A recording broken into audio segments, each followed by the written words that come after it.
오늘도 하나님의 행복이 여러분과 가정에 함께 하시기를 주 이름으로 축원합니다. 세상에 있는 모든 피조물들은 다 그 근원이 있습니다. 근본이 있습니다. 곧 뿌리가 있습니다. 성경은 우리에게 말씀하기를 그 근원과 뿌리는 하나님이시라고 말씀을 했습니다.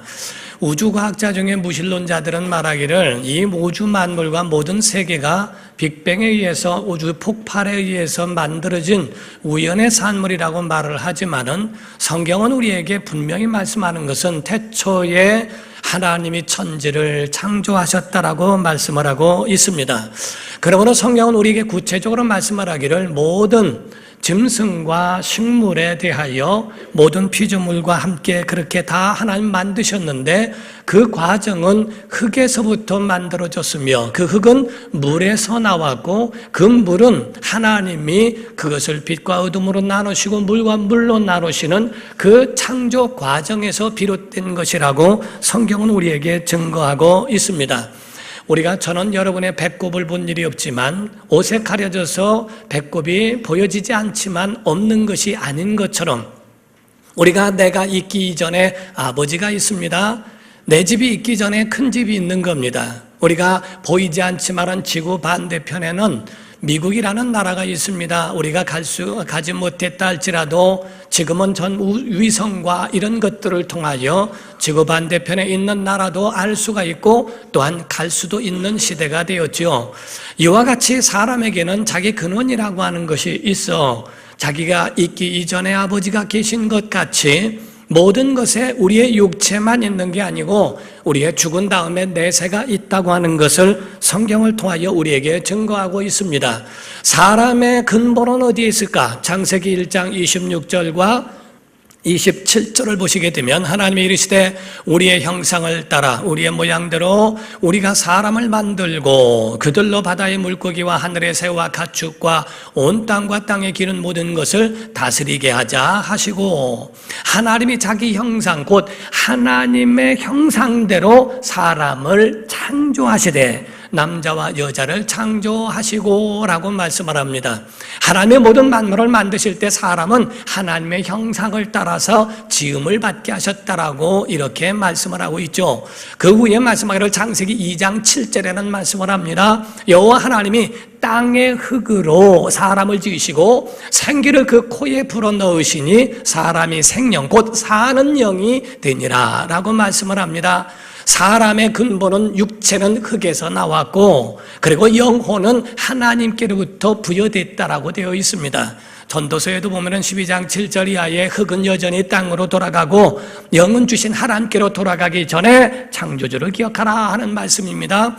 이와 같이 우리에게 각각 육체의 근원이 있고 영혼에 대한 근원이 있다고 하는 것을 말씀을 합니다. 그래서 대부분의 사람들은 자기의 근본을 찾기를 원해요.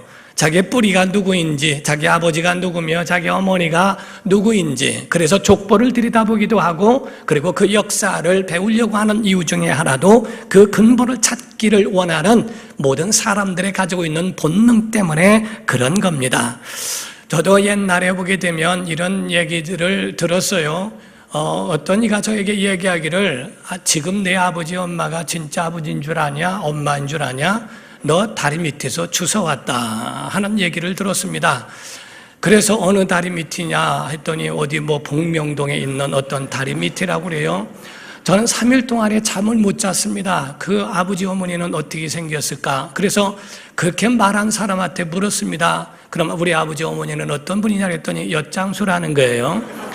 그래서 엿장수만 지나가면은 아버지 생각나고 어머니 생각나고 저분이 혹시 내 아버지인가 어머니인가 라고 생각이 들어 며칠을 고민하다가 물었습니다.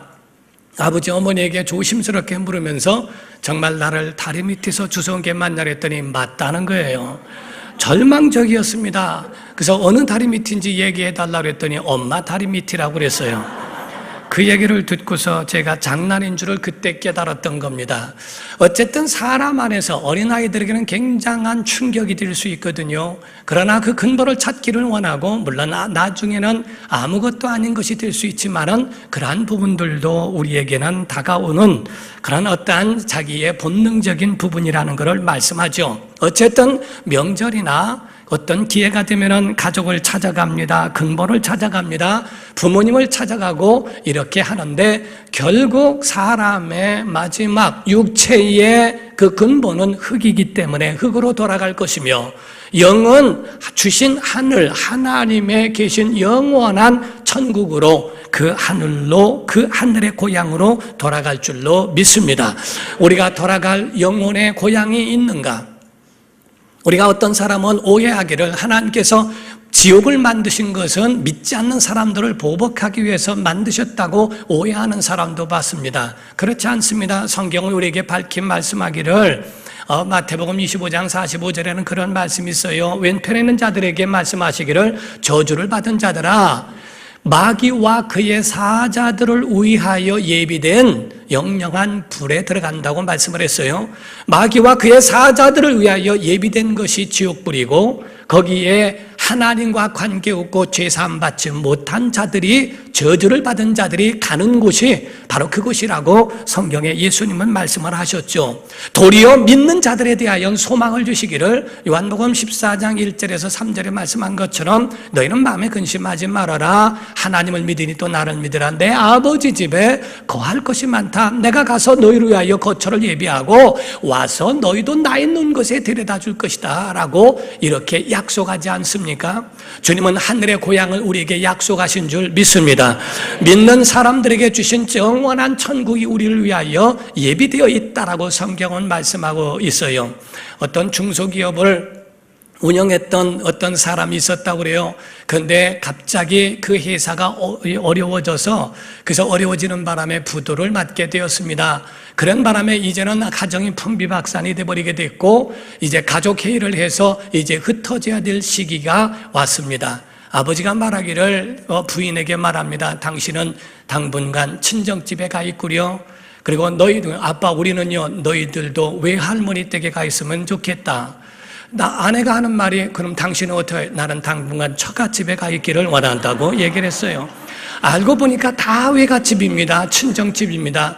그러나 그 가운데에 자기 자신이 돌아갈 수 있는 고향이 있다는 것, 정말 돌아갈 수 있는 것, 우리가 행복이라고 하는 행복의 조건들을 보게 되면 사랑할 대상이 있는가? 그 사람은 행복한 사람이다. 두 번째로 자기 할 일이 있는가? 그 사람은 행복한 사람이다. 세 번째로는 돌아갈 집이 있는가? 그는 행복한 사람이다.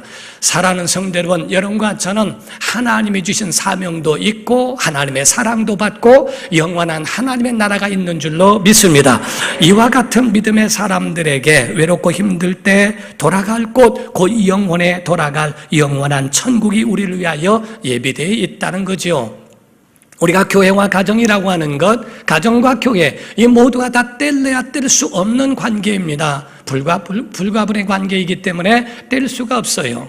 그래서 가정과 교회는 하나님의 영역이요 신의 영역이라고 이렇게 표현을 합니다.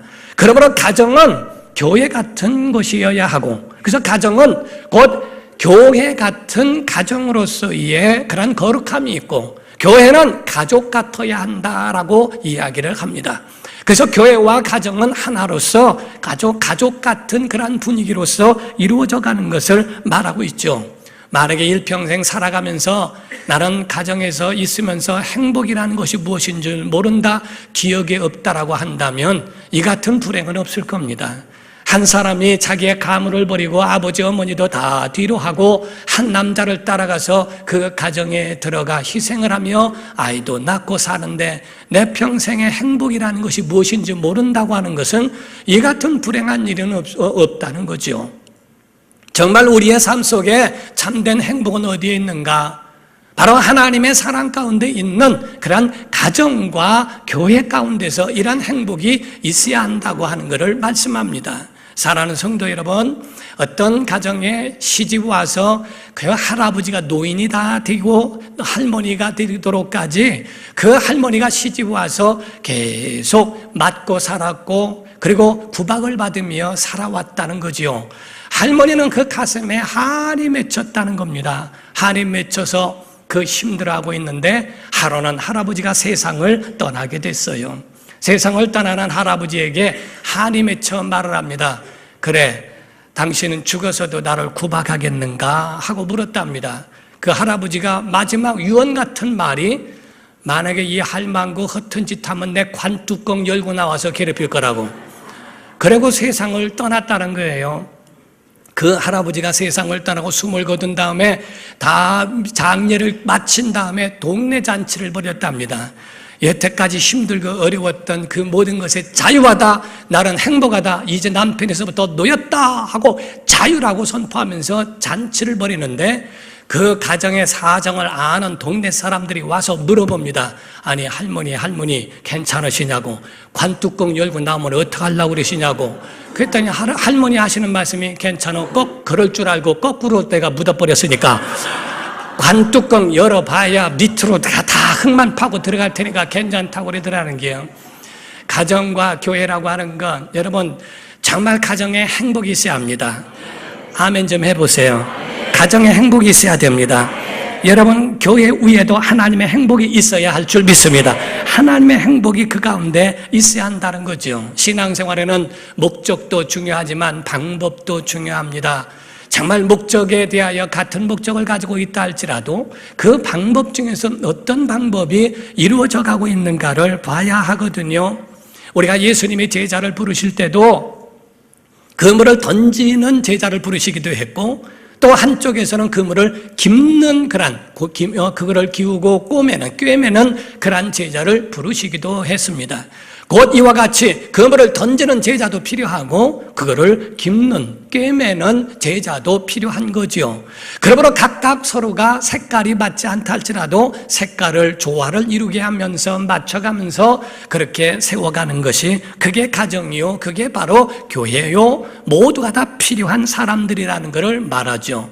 여기서 중요한 것은 균형이라는 겁니다. 어떤 학자가 말하기를 사람이 몸살이 나고 병이 나는 것에 대한 원인은 밸런스에 맞지 않은 그러한 부분 때문이라고 이야기를 합니다. 사람의 이 밸런스, 균형이 맞지 않을 때는 그때는 사람에게 무리가 오게 되고 그래서 몸에 어려움이 오게 된다는 거죠. 그래서 균형을 잘 맞춰야 하는 것처럼 사람에게 가장 중요한 것 중에 하나가 건강인데, 만약에 건강을 잃으면 다 잃는 것이 된다는 거죠. 아무리 좋은 음식, 비싼 음식을 준다 할지라도 입에 들어가도 맛이 있지 않습니다. 건강을 잃어버리면 침대가 아무리 좋다 할지라도 숙면을 취할 수가 없다는 거죠. 사랑하는 성도 여러분, 가정도 건강해야 하고 교회도 건강해야 합니다. 여러분, 교회가 건강하기를 원하는 건 하나님의 뜻인 줄 믿습니다.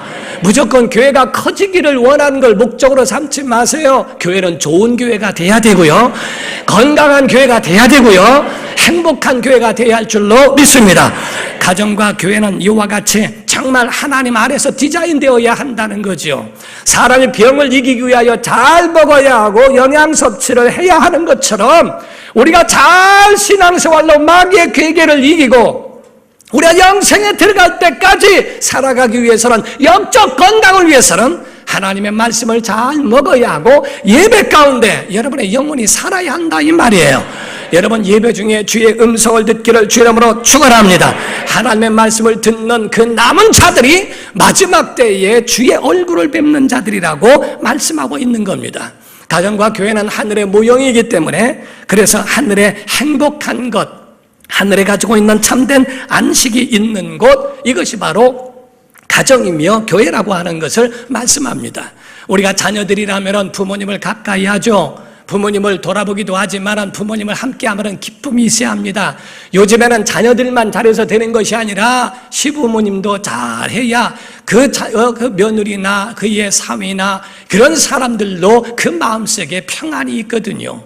거기에 가지고 있는 시아버지, 시어머니나 그런 분들에 의해서 자칫 잘못하면 가정에 어려움도 가져올 수 있기 때문에 그렇습니다.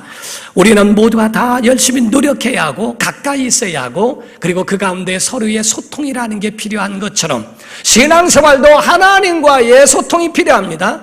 신앙생활도 하나님과 가까이 하고 하나님께 나아가는 것이 바로 그것이 우리의 신앙의 목적이요, 그것이 바로 신앙의 행위라고 하는 것을 말씀하거든요. 명절이면 한국 사람들은 가정, 자기의 있는 근본을 찾아 부모님을 향하여 갑니다. 유대 사람, 이스라엘 사람들은 예루살렘의 명절이면 찾아갑니다. 신앙인들의 마음속에 영적 고향은 무엇인가? 교회입니다.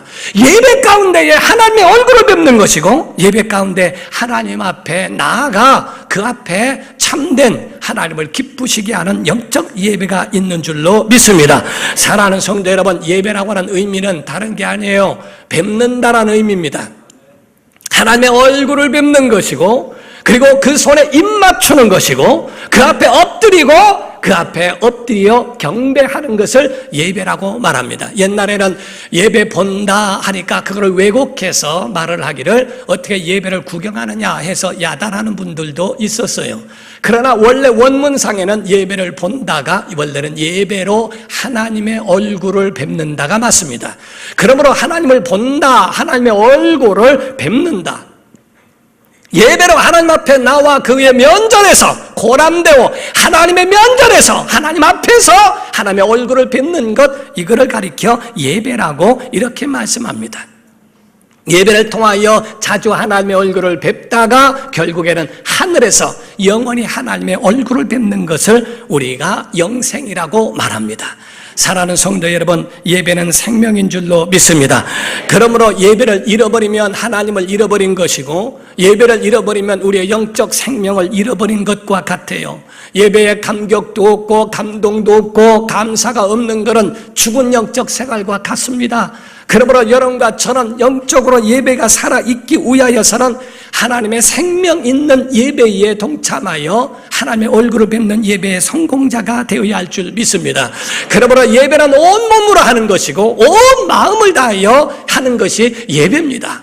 마음만 있는 것이 아니고 몸도 와야 합니다. 우리가 명절이 돼가지고서 갈비짝을 보냅니다.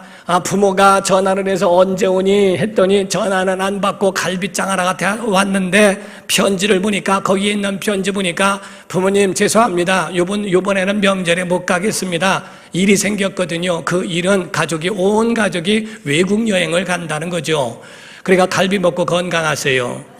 그때의 그 부모는 기쁨이 넘치겠는가? 아무것도 안 가지고 오더라도 오기만 했으면, 그 얼굴을 좀 봤으면, 그 얼굴을 보면서 함께 했으면, 나이가 들어서 외국까지는 못 간다 할지라도 하루만이라도 잠깐 또한 봤으면이라고 하는 마음이 그 속에 있지 않겠어요?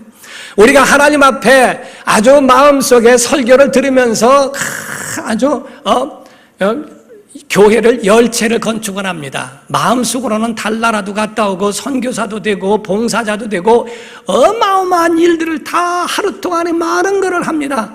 그러나 몸은 전혀 교회하고 상관이 없다면 진정한 예배가 아닙니다. 저는 신학생 때에 어떤 사람이 얘기하는 걸 봤어요. 신학생들이니까 새벽 기도를 연습을 해야 되고 훈련해야 된다. 새벽 기도를 가고 있는데 한 학생은 아주 말은 굉장히 잘합니다. 하는 말이, 하나님은 거기도 계시고 여기도 계시오니, 하나님은 꼭 교회만 가야 계시는 것이 아니라 여기도 계시오니 몸뚱이가 이불 속에 있습니다. 전혀 나오지를 않아요. 몸적으로 훈련이 되지 않고 있는 사람, 정말 과연 자기가 마음속으로는 하나님을 생각한다고 말하는 말이 실제적일까? 성경은 우리에게 달란트 비율을 말씀하고 있죠. 5달란트, 2달란트, 1달란트 받은 사람 있죠. 5달란트 받은 자에게 말씀하시고 또 그에게 사명을 주셨어요. 2 사람은 나가서 큰 일을 해서 5달란트 받은 자는 5달란트를, 2달란트 받은 자는 2달란트를 남겼다라고 되어 있습니다. 그러나 1달란트 받은 자는 그걸 묻어두고 일하지 않았습니다.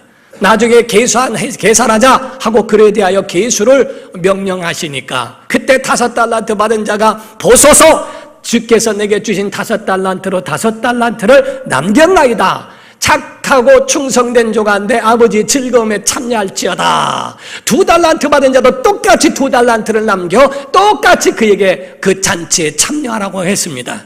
1달란트 받은 자는 말하기를, 당신은 굳은 사람이라 심지 않은 데서 거두고 해치지 않은 데서 모으는 줄을 내가 알았으므로 내가 나가서 허비하느니 이걸 땅에다 묻고 내가 주인이 올 때에 이것을 드립니다. 벗어서 당신의 것을 받으셨습니다. 말은 준비됐지만 모든 삶은 준비되지 않아요. 하나님 앞에 말은 많이 하지만 그의 모든 삶은 그 하나님과는 전혀 무관하게 움직입니다. 하나님이 우리에게 명령하시고 우리에게 요구하시는 것은 뭘까? 그의 마음만이 아니라 그의 몸도 함께 와주기를 바라고 그의 몸도 함께 하나님의 얼굴을 뵙는 것까지를 요구하시지 않을까? 사랑하는 성도 여러분, 오늘 본문 말씀에는 제물이라고 하는 말씀에 대하여 말씀하고 있어요. 구약의 제사와 신약의 예배라고 하는 것은 같은 의미를 가지고 있는데, 구약의 제사라고 하는 것도 예수 그리스도를 예표한 말씀이고, 예배도 예수의 피의 은혜가 아니고는 완성될 수 없기 때문에 일직선상에 있는 겁니다. 마치 시작이 제사라면 마침이 예배라고 하는 것과 같은 거지요. 구약에 보면은 제사에 대한 몇 가지의 제사의 순서가 있습니다. 우리가 몇 가지를 보게 되면은 첫 번째가 속죄제사예요. 속죄제사라고 하는 건 여러분과 제가 예배를 하러 오는 이유가 뭡니까? 예수를 믿는 모든 목적은 죄 사함입니다. 죄를 해결한 사람은 세상에 아무도 없습니다. 그래서 예수님 이 땅에 오셔서 십자가에 죽으신 그 보혈의 피가 바로 우리의 죄를 속죄한 줄로 믿습니다. 그래서 구약에는 속죄 제물을 통하여 제사 받는 제사를 했어요. 그게 속죄제요, 속죄 제사입니다. 두 번째가 번제입니다. 번제는 목을 치고 가슴을 찢고 그 속에 내장을 다 끌어내고 거기에 소금을 집어넣어서 완전히 그 안에 있는 피를 다 빼고 그거를 태워 하나님 앞에 드려지는 것을 가리켜 번제라고 이야기합니다. 아브라함에게 말씀하시기를 이삭을 번제로 드리라고 그랬죠. 목을 자르고 가슴을 열고 그 속에 내장을 다 끄집어내고 물로 씻고 아주 그 속에 소금을 채워 다 해서 피를 빼고 그 가운데에 하나님 앞에 불로 태워드리는 것, 그걸 번제라고 말합니다. 우리가 속죄받은 자만이 번제할 수 있는 자격이 있어요. 속죄받은 자만이 하나님 앞에 헌신할 수 있는 자격이 있다는 거죠. 세 번째가 화목제물입니다. 화목제물은 똑같은 제물이긴 하지만 속죄받은 자가 거기에 특징은 다른 게 아니라 나눌 수 있어요. 그래서 그 제물에 대하여 이웃과 나누는 겁니다. 속죄받았다면 헌신자가 되고 그는 은혜 받은 것을 이웃에게 나눠야 하는 화목제물로 예수의 살을 찢으시고 그 피를 나누신 것처럼 너희가 받아 먹으라 받아 마셔라 한 것처럼 예수의 피의 은혜를 나누게 하시는 의미를 가지고 있습니다. 소제라고 하는 것은 곡식 제사를 가리켜 말하는 것인데, 우리가 김장을 할 때에 배추가 3번 죽는다는 얘기를 하죠. 김장을 할 때 밭에서 죽습니다. 칼에 잘려서 죽습니다. 두 번째 죽는 건 소금에 절여서 죽습니다. 세 번째는 양념에 의하여 완전히 죽는다는 거예요. 그리고 땅에다 묻어버린다 이거예요. 여러분, 우리가 가질 때에 제물이라고 하는 것, 너희가 거룩한 산 제사로 산 제물로 드려라 라고 하는 것을 우리에게 제물이라고 말씀했어요. 하나님 앞에 나와서 참된 예배하는 자를 하나님 앞에 드려진 예물이 되기 위해서는 가장 중요한 부분은 죽어야 한다는 겁니다. 제물은 죽지 않으면 하나님 앞에 드려질 수가 없어요. 제물은 반드시 죽어야 하는 것처럼 하나님 앞에도 온몸이 죽어야 한다는 겁니다. 온몸이 순종하는 사람이어야 하고 우리의 입술이 죽어야 한다는 거예요. 우리의 입술이 죽어 세상 노래가 아니라 하나님 앞에 찬양이 이루어져야 됩니다. 우리의 입술로 기도해야 됩니다. 옆에 사람에게 격려하고 칭찬하고 그들을 위로하고 그들을 붙잡아 줄 수 있는 그런 참된 신앙적 용어가 우리 입술에서 나와야 한다는 거죠. 세 번째로 손이 하나님 앞에 드려지기 위해서 손이 죽어야 합니다. 곧 내 나를 위한 손이 아니라 연약한 자를 잡아줄 수 있는 손이 되어야 하고 그들을 이끌을 수 있는 주님의 손이 되기를 주 이름으로 축원합니다. 발도 복이 있어야 되고 여러분의 발길이 머무는 곳마다 하나님의 은혜의 역사가 있어야 할 뿐만 아니라 여러분의 귀도 세상적인 것 끊고 세상 것들은 죽고 하나님의 말씀을 들을 수 있는 그러한 참된 하나님의 사람이 됐을 때 그것이 완전히 하나님 앞에 드려지는 제사가 될 수 있다는 거죠. 소제라고 하는 그 곡식에 대하여 말할 때 그 원리가 있고 하나님의 순서를 말씀을 했어요. 자르고 껍질을 벗겨 빻아서 기름을 쳐서 소금으로 절여 그거를 번철에 구워드리는 겁니다. 소제라고 하는 제물에 대하여 곡식을 우리가 밀 같은 것이나 이런 부분을 말하죠. 곡식을 하나님 앞에 드리기 위해서는 첫 번째 잘라야 합니다. 세상 것들을 자를 수 있는 용기가 있어야 합니다. 두 마음을 품어서는 안 된다는 거예요. 예수 믿으면서 술에 쩔어 살고 예수 믿으면서 죄 가운데서 그대로 끊지 못하는 잘라지지 아니한 심정이 어떻게 하나님 앞에 참된 예배를 할 수 있느냐 하는 겁니다. 하나님 앞에 잘라지듯 바로 죽어지듯 하나님 앞에서 세상에 있는 그런 죄된 하나님이 죄라 여긴 것에 대해서는 잘라지는 역사가 있기를 주 이름으로 축원합니다. 두 번째가 껍질을 벗기라는 거예요. 여러분의 가식을 벗기라는 겁니다. 여러분이 하나님 앞에 나와 있는 잘못된 가식들, 그 외모로 치장되어 있는 나만 장군의 갑옷, 이런 모든 것들을 요단강 앞에서 다 벗어버리듯 껍질을 벗겨라. 내 본 모습을 보이고 하나님 앞에 내 자신을 보여드려라 하는 겁니다. 세 번째로 그거를 빠라 그랬어요. 껍질을 벗겨서 빠라 하는 것처럼 우리의 모든 의가 사라지고 우리가 가지고 있는 고집들이 완전히 부서져야 한다. 내가 가지고 있는 내 이론과 내 지식과 내가 가지고 있는 내 의, 아주 조그만 10원짜리만도 못한 그런 의를 하나님 앞에 나와서 있네 없네 하나님을 도전하지 마라. 내가 가지고 있는 그 의를 빠버려라, 부서뜨려버려라 하는 말입니다. 성령으로 기름을 바르고, 그리고 소금으로 영원한 하나님의 언약의 믿음 위에 굳게 서라. 그리고 맛을 낼 수 있는 신앙의 생명의 역사가 내 안에 있어야 한다고 말씀합니다. 사랑하는 성도 여러분, 이러한 하나님 앞에 드려지는 산 제물, 죽어서 드려져야 제물이지만 우리에게 죽어서 드릴 수 없으니 너는 살아있지만 너의 육의 사람은 죽어 하나님 앞에 드려지는 거룩한 산제물이 되라고 성경은 말씀하고 있는 겁니다. 사랑하는 성도 여러분, 예배를 예배답게 하기 위해서는 예배를 준비하는 성도 되기를 주 이름으로 축원합니다. 예배는 준비되어야 하는 거예요. 토요일날 밤 새벽, 주일날 새벽까지 TV 보고 그것 새벽까지 세상 일하고 뭐하고 자기 오락을 즐기다가 주일에 교회 와서는 펑펑 졸고 하는 거, 하나님이 과연 그 예배를 기뻐 받으시겠는가? 그래서 예배는 준비하라. 예배는 늦지 마라. 그리고 예배 가운데는 정말 특별한 일이 있으면 전도와 하나님의 영광을 위해서나 특별한 일이 있어서 다른 타지로 갔을 때는 어쩔 수 없지만 본교에서 예배하는 것이 옳습니다. 그리고 마지막 네 번째로는 예배다운 예배는 예배의 참여자가 되기를 주 이름으로 축원합니다. 예배의 참여자란 말은 예배의 구경꾼이 되지 말라는 거예요. 기도할 때는 목소리를 높여 기도해야 됩니다. 하나님은 여러분의 목소리 듣기를 원하시는 거예요. 찬송할 때는 찬송해야 됩니다. 봉사할 때 봉사해야 됩니다.